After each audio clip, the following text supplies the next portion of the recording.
ని సోమవారం sub collectorate ఎదుట ఎస్ఎఫ్ఐ నాయకులు నిరసన వ్యక్తం చేశారు. ఈ సందర్భంగా ఆ సంఘం జిల్లా అధ్యక్షుడు నరసింహం మాట్లాడుతూ కళాశాల యాజమాన్యం రాష్ట్ర ప్రభుత్వం నిర్ణయించిన ఫీజుల కంటే అధికంగా వసూలు చేస్తోందని ఆరోపించారు. ఈ విద్యార్థిని ఫీజుల పేరుతో వేధించిన పోలీసులు యాజమాన్యంపై ఎందుకు చర్యలు తీసుకోలేదని చెప్పాలన్నారు. యాజమాన్యంపై చర్యలు తీసుకోకపోతే ఆందోళనకు దిగుతామని హెచ్చరించారు.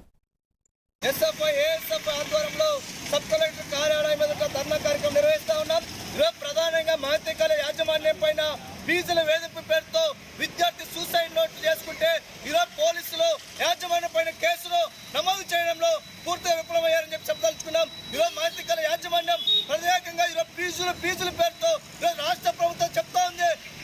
స్కాలర్షిప్ ఫీజు రియంబర్స్మెంట్ విద్యార్థులను తల్లిదండ్రులను అడగద్దు, రాష్ట్ర ప్రభుత్వమే స్వయంగా కాలేజ్ మేనేజ్మెంట్ లో వేస్తామని చెప్పి రాష్ట్ర ప్రభుత్వం చెప్తా ఉంటే ప్రభుత్వ నిబంధనలు పూర్తి మహత్యకాల యాజమాన్యం ఉల్లంఘిస్తా ఉన్నా కానీ ఆ కాలేజ్ యాజమాన్యం పైన వెంటనే చర్యలు తీసుకోవాలని చెప్పి ఈ సందర్భంగా డిమాండ్ చేస్తా ఉన్నాం.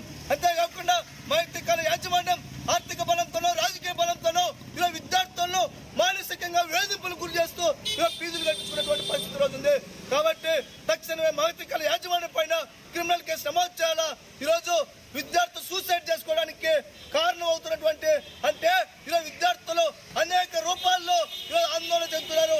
ఈరోజు అక్కడున్నటువంటి విద్యార్థులు అనేక మంది ఎవరికి చెప్పుకోవాలనో దిక్కుదోచినటువంటి పరిస్థితులు అయోమయ పరిస్థితులు ఈరోజు భయాన్ని గుప్పిట్లో పెట్టుకొని ఈరోజు చదువును అభ్యసిస్తున్నటువంటి పరిస్థితి ఉంది. కాబట్టి తక్షణమే మహత్యకాల యాజమాన్యం పైన చర్యలు తీసుకునేంత వరకు కూడా ఎస్ఎఫ్ఐ అదేవిధంగా మీరు వామపక్ష విద్యార్థి సంఘాలు అన్నింటినీ కలుపుకొని దశల వర్గ పోరాటాలను కూడా రూపొందిస్తామని చెప్పి సందర్భంగా తెలియజేస్తా ఉన్నాం. నరసింహ, ఎస్ఎఫ్ఐ జిల్లా అధ్యక్షుడు.